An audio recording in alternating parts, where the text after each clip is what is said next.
Everyone loves Aung San Suu Kyi, once held as a political prisoner by a brutal military dictatorship, but now the de facto leader of democratic Myanmar, also known as Burma. She's captured the hearts of leaders across the globe. Barack Obama recently removed an array of economic sanctions on her Southeast Asian nation. So, with such an esteemed Nobel Peace Laureate now in charge, things are surely looking up for the people of Myanmar.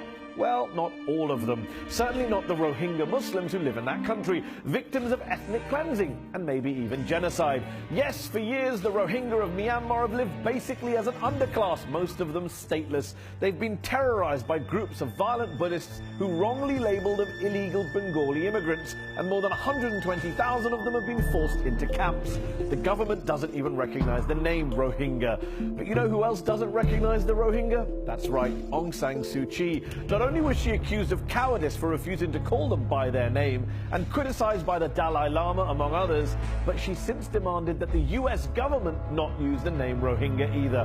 And in a remarkable 2013 interview with the BBC's Mishal Hussain, Suu Kyi refused to condemn the systematic violence against the Rohingya, that same violence that the UN Special Rapporteur has said could amount to crimes against humanity. Muslims have been targeted, but also Buddhists have been subjected to violence. But there's fear on both sides. Both sides!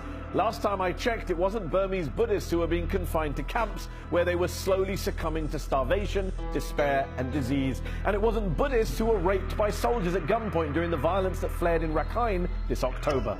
Incidentally, it was later reported that Suu Kyi left that BBC interview muttering, "No one told me I was going to be interviewed by a Muslim." Charming. Now, defenders of Suu Kyi argue that her hands are tied by an all-powerful military elite. They also point to the new advisory commission her government set up, chaired by Kofi Annan no less, and basically tasked with ending the violence and promoting peace.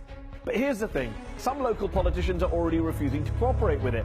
And while Annan can give recommendations, his commission has no power to enforce those recommendations. As part of her struggle against her country's military rulers, Aung San Suu Kyi spent 15 years in detention. 15 years waiting for justice. Now she's in power, how many years will she make the Rohingya wait for justice?